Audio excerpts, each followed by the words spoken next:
Hello, and welcome to another episode of Scavenger Life. This is episode number 490 at scavengerlife.com. It is becoming my favorite time of year, wintertime. Yes. Getting cold. We've had the fire going a couple days this week because it's been cold enough. We even started a fire pit outside. It's like fire outside, fire inside.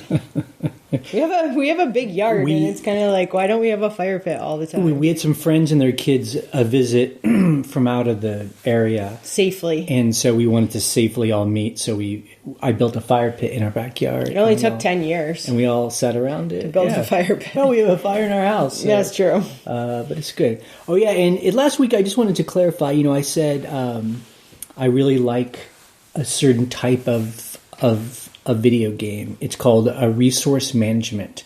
And for those people that don't know, I just want to be clear. Like a game like Civ is a resource management game, like where you build a city and an empire. Okay.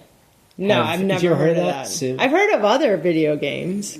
Yeah. I can't name any of them, but sure. Like, I don't know. I mean, I'm sure there are people out there that know what I'm talking about. Like, I remember in the 90s when that game came out, and I went and visited my friend's dorm room, and he had it on his computer in his dorm room, and he was like, yeah, just try and play it. And I was like, I played it 10 hours straight. You were like, get out of here, I live here now. I was like, him and his a roommate are sleeping in their bunk. Because it's just like, it's just one thing leads to another. Wait, do you don't play a game now? No. So that's odd. Why? Because you're really into video games, but you don't play them. You know this. If I find a game I like, I will play it. Yeah. Like compulsively. Yeah. Like I will just do it. So you keep yourself from doing it so you can like do other things. I mean, you know what? I was thinking about that the other day. I feel like retirement, quote unquote, for people maybe Gen X and younger is going to look different. Right. Than the boomers and the older generations, because we have video games. Right. I can imagine there being old folks' homes. Yeah. Instead of people sitting around watching TV, they're playing video games. Or like VR. Although VR is kind of being introduced. Yeah, but even if it's like old time, playing like a PS5 in 20, years is going to be old timey. Yeah. People playing like Call of Duty or something. Yeah. Like these 80-year-old guys. I think about this sometimes. I'm like, what if I just didn't have to do anything? I could just sit and just play video games forever. For 10 hours a day. But, it's also like we have a life together. And how I read online, I see that. And I know guys that are like that. Like they have their video game life and then they have their wife. And I've known people. And it's like, I don't want to be that guy. I've known people to break up over stuff like that. Really? Because they're like, all you do is play video games like for 12 hours straight. And like you just completely ignored me. I think it can be done. Yeah, you can do it in a healthy way. Yeah, I don't want to shame any man or a woman who likes playing a video game but also has a partner. I think it can be done. But you're afraid you can't do it. We also have a pretty busy life, so it's hard to devote many hours. That's why I say my life is like a video game. Yeah, exactly. Resource management. I make lists and lists of lists, and I have people in my life, and I'm like trying to talk to them and seeing what we can do. Yeah. That's very much like our everyday life, for sure. Like right now, my current resource management tasks is how to reupholster 15 mid-century modern chairs. For the cafe. Like, how do because I can't do it alone, so I need you. Yep. I need Jill, our partner. We need someone to show us how to reupholster a chair. There's a woman in town that upholsters. Can we like trade coffee for upholstery? So it's like, it's a whole thing, and I feel like I have to make it happen. And there's basically a deadline. Like this, if we're going to use these chairs, which I think we should because they're beautiful, it has to start happening. So we've been slowly moving towards that. But it's a big job. So it's a game. It is. It's like a game. So eBay for this week, you were doing very well, Ryan, by starting to put up Christmas stuff. Yes. And I think we mentioned this week ago, but stuff has been selling. Yeah. Like a little pieces in a nativity scene. Yeah, there's this like 1988 like porcelain nativity scene. Is it specifically 88? Yeah, it like has the date on the bottom. The brand is Enesco. I don't know. It's like I'm sure it was from some like catalog in the 80s or whatever. But I don't have a full set. I don't even know what a full set is, to be honest. But I was like, I'm going to part these out because I know people are like, oh, I broke the little like sheep. Yep. And those pieces have been selling for $25 each. I wonder if the Jesus sells for more just because. The little baby Jesus. Because he just has to. What if you want like two baby Jesus, like a little twins? Nope. What if you got like that would kind of like mess up the whole origin story of like the universe. I just think it would look neat, like a couple of babies side by side. Okay, but and like we sold a couple of whatever ornaments that you hang on a tree. Yeah, I've been selling ornaments. I have a bunch more that haven't sold, but it's sort of one of those things where it's like you get it up in time and hope that it sells, and if it doesn't, that's fine. I will be clear, we are not like seasonal people. Yeah. Some people are really into like, oh, it's this season, so I need to only list this stuff. I mean, we just happen to be like, we should get this up quickly. But really, we're going to put these up, and if they don't sell, they're going to stay up. Forever. Like, we're not going to take them down. Yeah, exactly. But it's just good to do it in case they sell. And some things have sold, which I've been happy. I've been happy about piecing out a nativity set. Yeah, piecing out, right? Parting it out. Piece out. And let's talk about your adventures with Pirate Ship. Yes. So it has been over a year since people are like, Pirate Ship is amazing. It's great for these specific things. People are giving us tips. They're trying to help you. Yeah, and I'm ignoring all of them. Ignoring them. Last week, I made an appeal for you to just try it. Yeah. And I saw you did a couple times. Tell me about it. So the best one, as people have been saying, is when you wrap something up. Like I had one thing that could get wrapped up in cardboard. Like I made a custom box for it. But then other sellers are going to understand this. It was kind of a junky box that like wasn't like shippable. So you put it in a poly mailer. The cool thing about Pirate Ship is it gives you a poly mailer option, which eBay doesn't. eBay's just like, give me the width, the height, and the depth or whatever, like the whole thing. But Pirate Ship, like this piece was probably like 12 by 8. And so I was able to just say poly mailer 12 by 8. Like I didn't have to say it was like 4 inches, so 3 inches tall. Even though it's in a box, it's in a poly mailer. In a poly mailer. It is in a poly mailer, yeah. But it's also in a box. It's also in a box. Can you do that for the post? I mean, did other post office allow that? Or no, I don't understand. Now, they call it like a cubic rate or something. Right. Now, you could send a big bulky jacket in a poly mailer, and they're going to ask you for just 2 measurements. So what I'm trying to say is the box inside a poly mailer was literally $10 cheaper. Wow. Than what for the weight. It was like 3 pounds or something to somewhere far away. Right. It was like that's Texas. amazing. Right. And so I was Why like, are you not amazed? I was like, what the heck? How is this possible?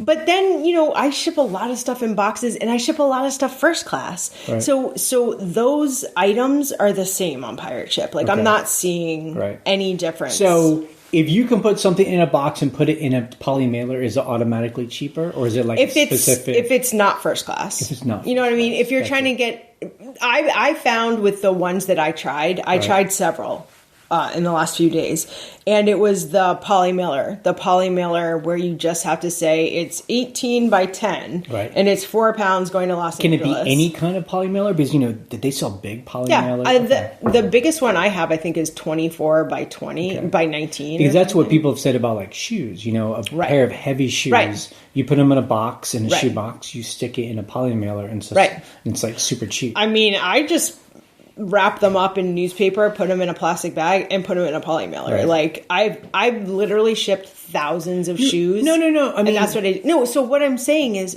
we just listen, calm down.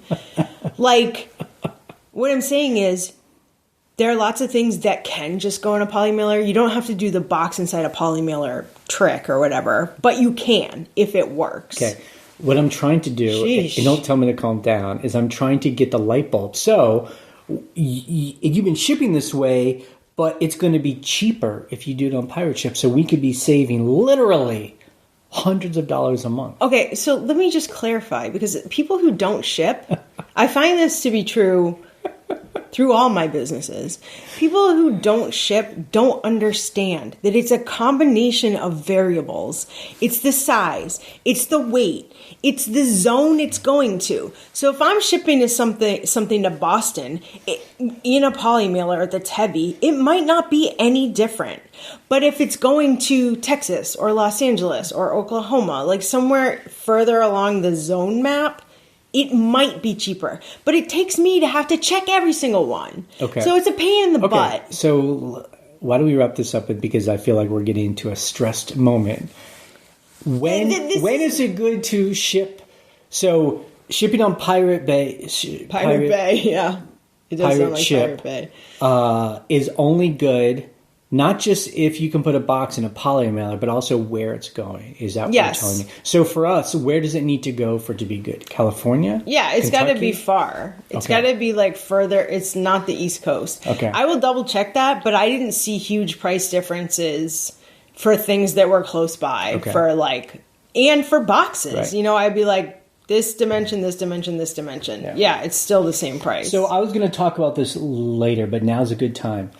If you were to die and I was alone, yes, and I had to run this business alone, good luck. This is what would happen. You bought a piece of art on eBay from someone that had zero feedback. This is a good example of the seller. Piece of art was $10, you know. It's a really lightweight fabric art. And so it's very lightweight, and he charged you $4 to ship. He charged me first class. Right. I don't know why first of all, the thing is like 18 by 18. Right. So he would do it like I would do it. You'd be like, oh, it only weighs, 8 ounces, so I'm going to charge you $4.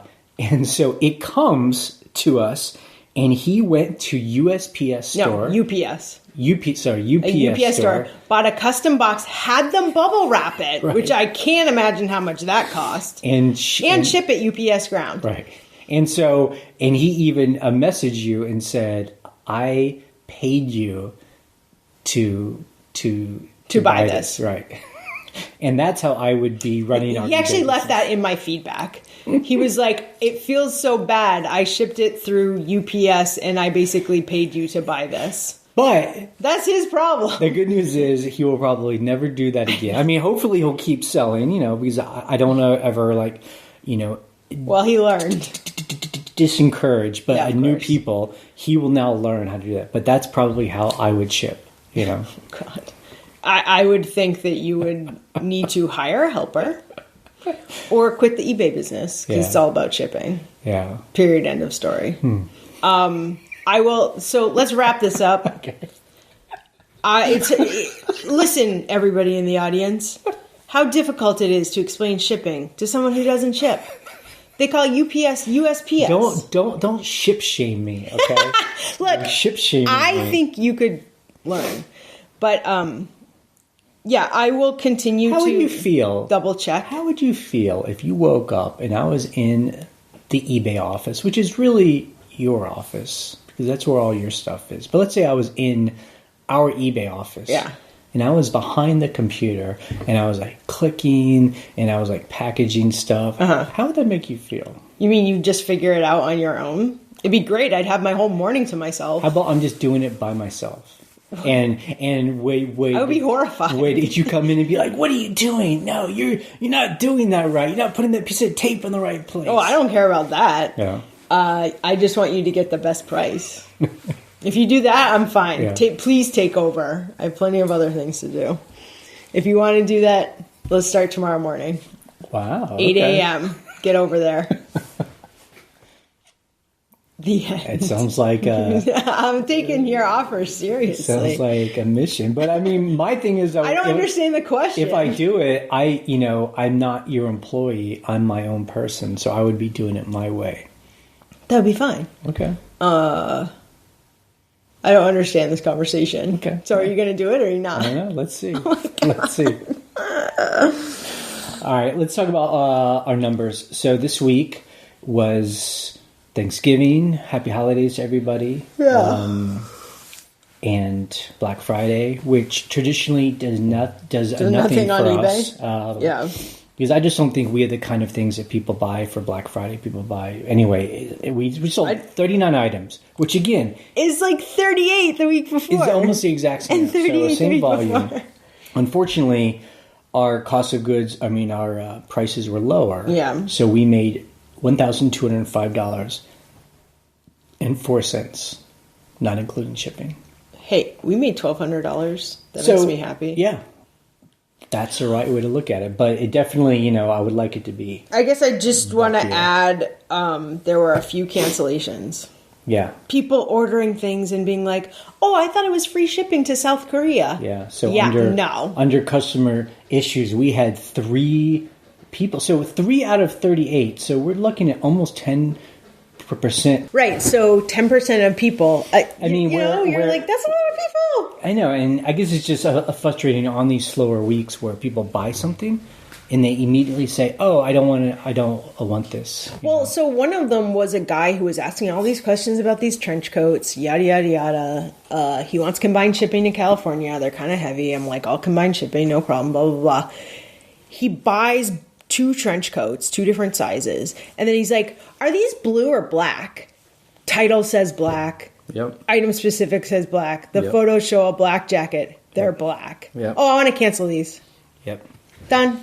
What am I going to do? I got to cancel them. Yep. I had already pulled them out of storage. It sucked. I was like, oh, I got to put these back now. Just the way it is. So let's go back to the things we sold this week. We sold a Microsoft hat for $50. This is one I found in a thrift store. It's like totally 90s. I guess you'd call it normcore. You'd call it... Yeah, it's pretty normcore. You'd call it cool with the... It's so ugly. Microsoft a Windows like thing on it. We had 3 of those. We had 3 of them. Funny enough. We sold like one for $120, $125, and then we've had this one for a while, and we just took $50 on it. I gladly take $50 for a hat. I was at an auction, and I bought a bunch of Clint Eastwood posters, some original... Like a bunch. Film posters. Like 20. And, anyone that knows Clint Eastwood, he's had a lot of movies. Just like a lot of ones that maybe people, from the 80s... Every Which Way But Loose. So 70s, 80s. One of my favorite Every Which Way movies, and that's followed by Any Which Way You Can. Is that real? They're both, and they're kind of like, I don't know if they're actually sequels, but it's him and a monkey or a chimpanzee. Anyway, we sold one for $80. So that was someone our first in one. Germany. Yeah. Yeah. We sold a T-shirt for $50, which is a lot of money for us for a T-shirt. Yeah, for a T-shirt. Because it's like vintage, and it had like... it had a Gone with the Wind quote, frankly, I don't give a damn. And then on the back it was like, the such and such anniversary of Gone with the Wind on VHS. Right. Like, it was totally from the 90s. Yeah. I sold it once before, and someone either canceled or returned it. Yeah. And then this other person... in Jamaica Plain, Massachusetts, bought it. Yeah. And then we sold a big vase. Yes, this vase. For $60. It wasn't that big. It's just a great price. It was like... Okay. Meh. Oh, no, we're going to have to touch on shipping again. I know it's a sore spot. What is it like packing a vase? I double box it. So I wrap it in soft stuff, and then I wrap it in cardboard, like it's a box. So is it like double box, you mean? Yeah, so it's double box. And then, so what I did was I put peanuts at the bottom of another box, and then I put that in there so it's like bouncy, and then I like cover the rest with... I had, like, whenever you order anything on Amazon, you get these huge Amazon boxes with a little thing and all these, like, air pillow things, which are great for repacking things. So then I put, like, air pillows all around it. And then of course, I have to recut the top of the box because it's way too tall. And then, like, put air pillows and stuff like that underneath. And see, it's a pain. So when I take over packing, what I'm going to do is I'm going to go buy, like, 3... fluffy blankets, like quilts, and get a box, like the kind that you get, like dishwasher in, and I'll wrap it, and I'll stick it in there. It's like the biggest box. And then put a lot of newspaper around it. You know how much you're going to pay for shipping? Tape it up. And it dimensional weight. It will you're going to pay $100 shipping for that. It will be the best packing. And you'll make no money. Just like that guy. I just paid you to buy this. And that's how I'm going to pack. Yeah. So I don't see what the big deal is. It seems pretty easy to me. You will not be able to pay the mortgage. So there's that.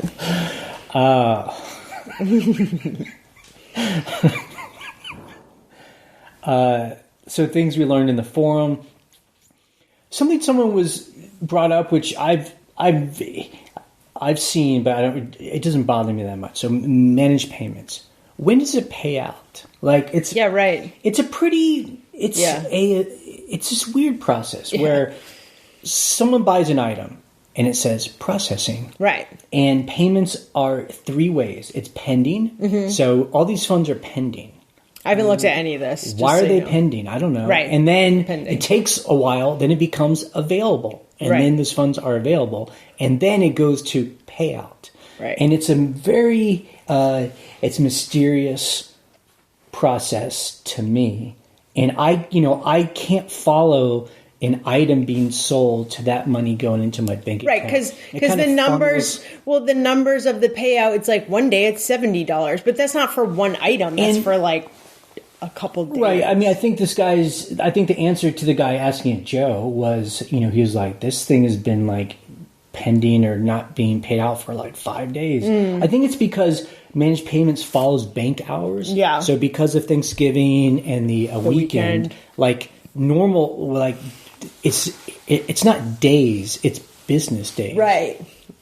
So I've noticed that too. So, if banks haven't been open the past 5 days or whatever, 4 days, it just sits and there. Nothing happens. I do want to say this because I was reading that thread. I did notice that with our Airbnb payments. So the people that stayed before Thanksgiving and the people that stayed during Thanksgiving, our payouts are still pending for that. So I think it's because there's literally a holiday in the middle of the week. Right. And then the weekend happens. So your payments are just like sitting there, which is obviously very annoying, but I'm pretty sure that's what it is. Yeah, and this is mainly a U.S. problem because in other more civilized countries, they have basically instant, you can transfer money between banks. No fee. There's no, this whole like taking so long for money to move for customers is not true. So it seems like it's like 4 or 5 business days for each payout. The good thing is if you have a store and you're selling consistently, then just there is a money coming in every day. Is it every day? Every couple days. Yeah, now it's not even consistent. But there's at least a flow of money. But the money I get paid today was for something we sold like 2 weeks ago. Right, exactly. But we're just starting that like that pipeline of cash. Yeah, I know. And then I have a bag, and cash is just falling into the bag. Well, it's so different than PayPal, where you just get paid. Right. Where you're like, I made a sale, and there it is, and now I can move it to my bank or use my debit card, and it's not like that. It's just, it's like Amazon. Amazon, like your stuff. I remember I couldn't even figure out Amazon's way of doing it. I'm like, I don't understand this amount, but I'm just gonna. That's just what got transferred. I do like the that shipping and fees come out of our payments before they come to us. So I really do like yes. I love that. I think that's great. Yeah. I did not like getting that whatever $1,800 bill at the end of every month. We still get a bill because I actually did start using SmartPost again when the post office upped their rates for the holidays. So we will be getting a bill that has FedEx. Although historically, eBay has forgotten to bill us for FedEx on some months. So who knows when we'll get billed for that. Yeah. All right, let's take the calls that people sent in this week. Okay, you can email us an audio file. Our email is thescavengerlife@gmail.com. Or you can call our voicemail line. The phone number is 540-407-8486. Hi guys, my name is Angela. My store name is Indie Retro Supply.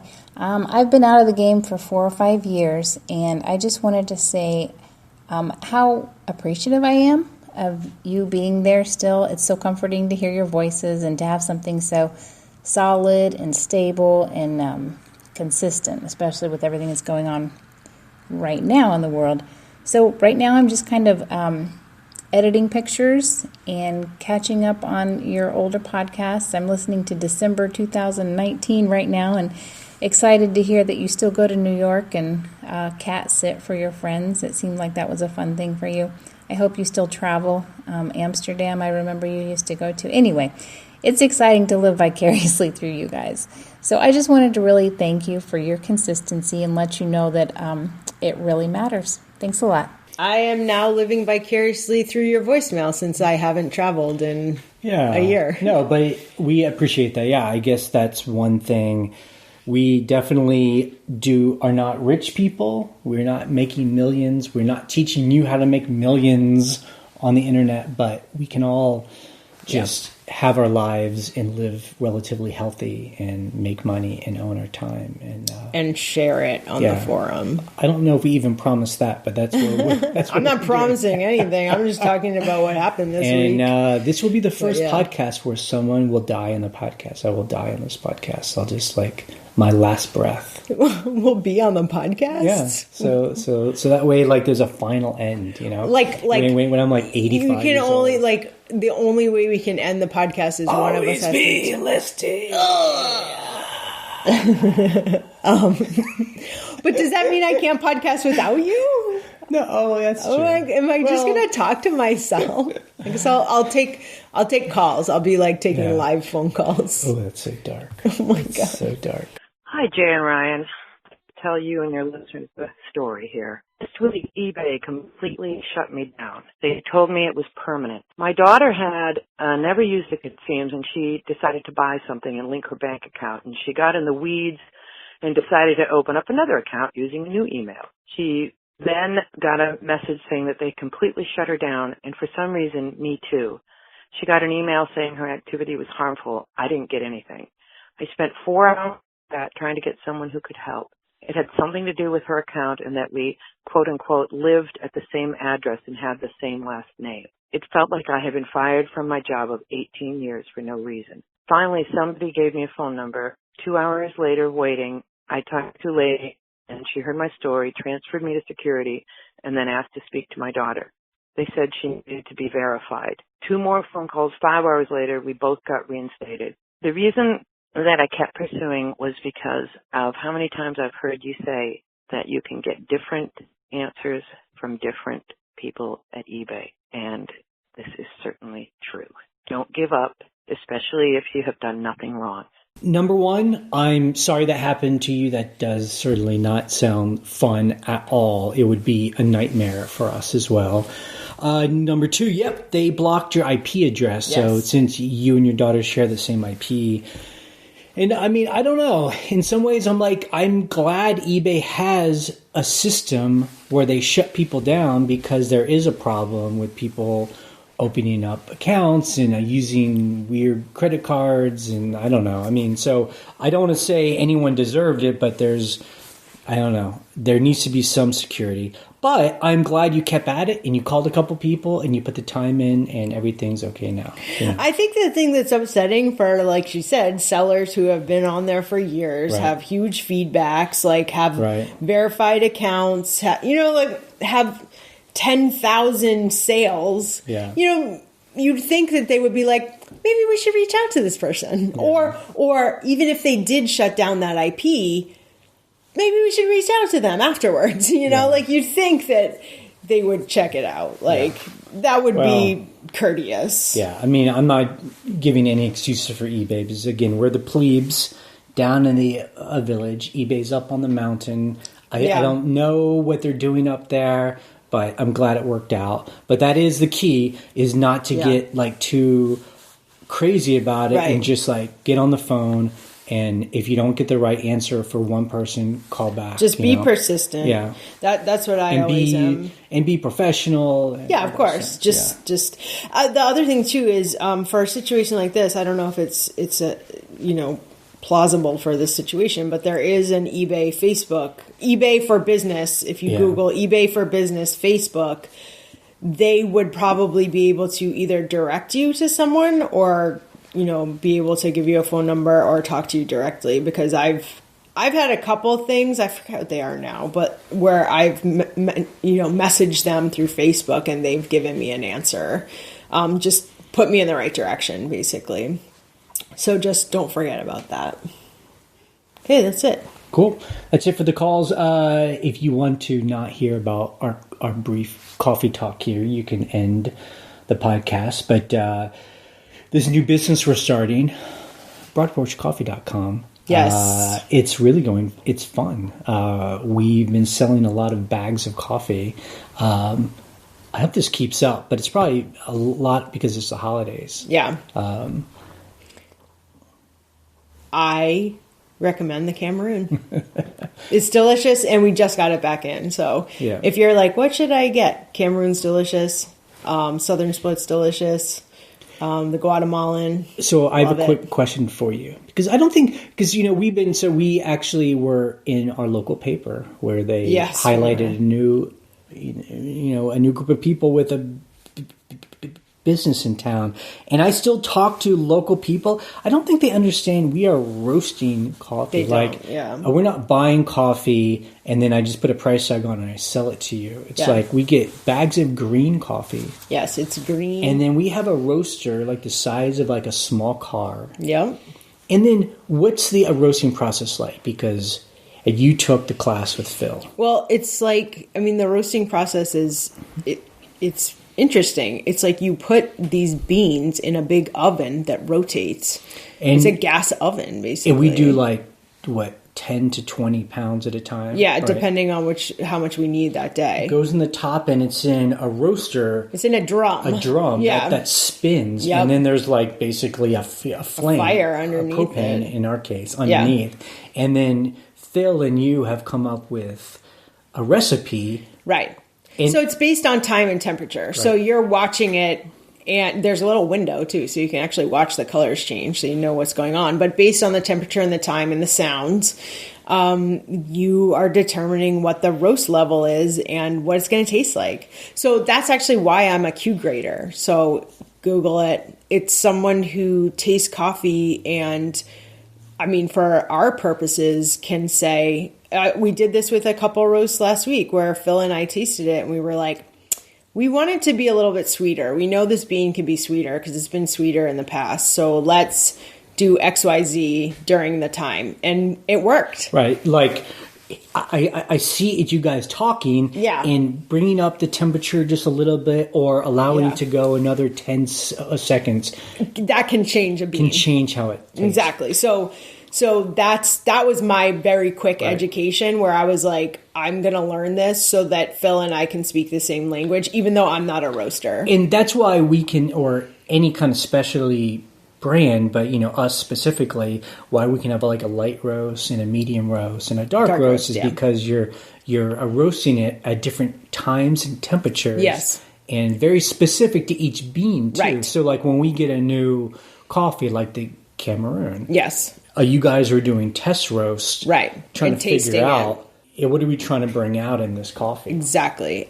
We just did that with the Guatemalan. That's why I was like, Guatemalan, we got a new bean for Guatemalan and we were like, well, let's taste it and see what we're tasting and let's adjust the roast for what we want to bring out of it. Right. And that's what we did. And then we're going to do it, right? We're going to buy this bean where the taste also depends on how it's processed. Yes. At the farm. So this bean was picked, laid on the ground with the fruit on it. Yeah. And the fruit ferments into the bean. So then when we get the beans and roast it, it tastes fruity. Yes. It's a fruit bomb. As Phil likes to say. Right. I want a fruit bomb, and this one certainly is. So. And I know for a lot of people, they're like, I can't imagine a coffee that would taste like that. Fruity. Fruity like that. And it's delicious. Yeah. Yeah. And I think that when I talk to people in town and they're like, oh, you're doing coffee, I like this coffee. They're always talking about, traditionally commercial coffee is they just roast the hell out of it. They just take these beans, It's all mixed up. It's probably different kinds of beans. It's just like the cheapest beans. Yeah. And then they roast it so it tastes roasty. Right. Like there's really smoky and roasty. Like there's no flavor to it other than just roast. Yeah, coffee roast. So and look, some coffees like I had a dark roast of a competing local brand a couple of weeks ago, and it was really good, and it was dark. Yeah.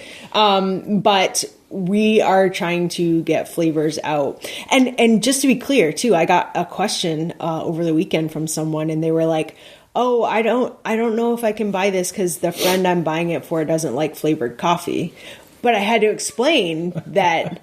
It's not added. Look, I used to work at a vineyard, and that was the question too, where we were saying tasting notes. Oh, it's got like a cherry and a blah, blah, blah, whatever. Yeah. And they're like, well, do you add those flavors? Because you can buy like a blueberry wine or whatever.